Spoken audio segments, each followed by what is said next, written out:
جس زمانے میں ہم جی رہے ہیں یہ قیامت کے بہت قریب ہے،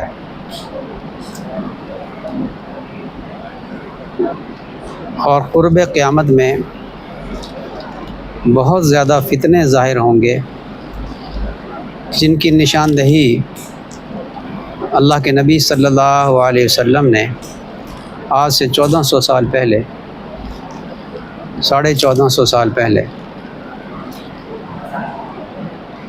کر دی ہے، اور تفصیل سے ان علامات کو بیان فرما دیا ہے۔ نبی کریم صلی اللہ علیہ وسلم ایک مرتبہ ممبر پر تشریف فرما ہوئے فجر کی نماز کے بعد،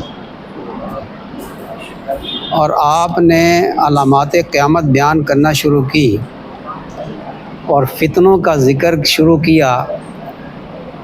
اتنا طویل تھا کہ ظہر کا وقت ہو گیا۔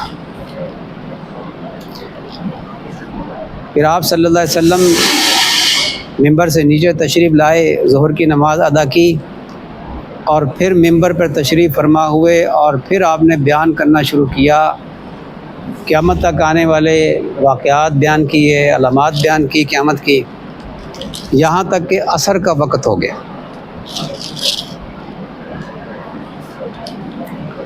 صحابہ کرام فرماتے ہیں کہ ہم میں سے بہت سوں کو وہ باتیں یاد رہ گئیں، کچھ یاد رہ گئیں، کچھ بھول گئیں،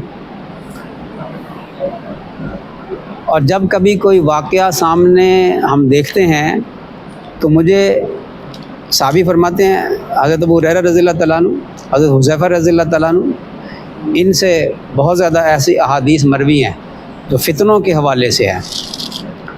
وہ فرماتے ہیں کہ جب ہمارے سامنے واقعہ آتا ہے تو ہمیں ایک دم بات یاد آ جاتی ہے جو اللہ کے نبی صلی اللہ علیہ وسلم نے فرمائی تھی کہ ایسا ہوگا، ایسا ہوگا۔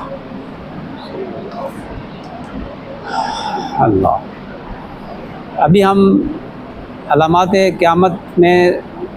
قیامت کی 3 قسمیں ہیں۔ علامات صغریٰ، جیسے 2 بڑی تقسیم کیا ہے، 2 حصوں میں، علامات صغریٰ اور علامات کبریٰ، اور ایک علامات وسطیٰ ہیں، 3 حصوں میں تقسیم ہوئی۔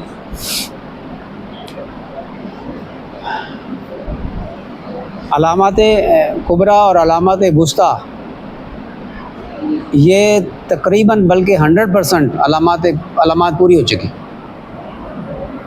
102 علامات ابھی ہم نے پڑھی، پہلے بھی پڑھتے رہتے ہیں۔ یہ یاد دہانی کے لیے بہت ضروری ہے کہ ہمیں اس کا علم ہو، اس لیے کہ احادیث سے پتہ چلتا ہے کہ قرب قیامت میں فتنوں سے وہی محفوظ رہے گا جو فتنوں کا علم رکھتا ہوگا۔ ایمان تو شرط ہے ہی، اس لیے کہ بڑی علامت ایمان ہی ہے۔ بڑی جو فتنوں سے حفاظت کا ذریعہ بنے گی جو چیز، وہ بڑی چیز وہ ایمان ہے کہ اللہ جس کو بچائے وہی بچے گا۔ لیکن جنہیں علم ہوگا وہ ان فتنوں کو سمجھتا ہوگا، وہ فتنوں سے محفوظ رہے گا۔ جسے علم نہیں ہوگا وہ فتنوں میں مبتلا ہوگا، اس لیے کہ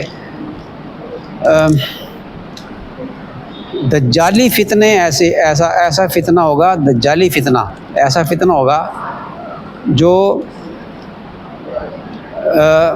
ہیر پھیر کا فتنہ ہوگا،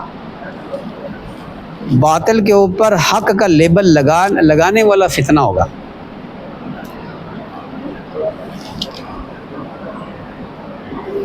نظر حق آئے گا، اندر باطل چھپا ہوا ہوگا۔ ملمہ کاری، دجل کہتے ہیں ملمہ کاری کو ہیں۔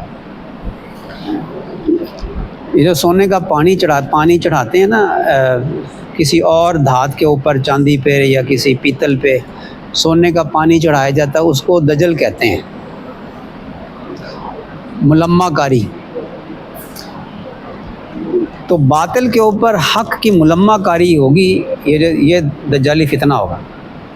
اس لیے اس کے پیچھے چھپا ہوا باطل وہ علماء ہی بتائیں گے کہ یہ باطل ہے، اس کے دھوکے میں نہ آنا۔ اس لیے بہت بڑا فتنہ ہوگا۔ صحابہ کرام فتنہ دجال سے نہ ڈرتے تھے اس وجہ سے نہیں کہ وہ کوئی معاذ اللہ کو بزدل تھے، پہاڑوں سے چٹانوں سے ٹکرا جانے والے لوگ، وہ ڈرتے برتے کوئی نہیں تھے۔ وہ اس بات سے ڈرتے تھے کہ اللہ کے نبی صلی اللہ علیہ وسلم نے جیسے اس کے فتنوں کا ذکر فرمایا تھا، اس سے پتہ چلتا تھا کہ یہ کوئی ایسا فتنہ ہے کہ جس میں بڑے بڑے مضبوط لوگ پھسل جائیں گے۔ اس لیے فرمایا کہ میں نے آج کوئی فتنہ دجال کے حوالے سے کوئی زیادہ گفتگو نہیں میں نے کرنی، یہ عنوان مستقل عنوان ہے، لیکن علامات قیامت کے ضمن میں چونکہ بات آ گئی اس لیے تھوڑا سا میں اس کا ذکر کر رہا ہوں۔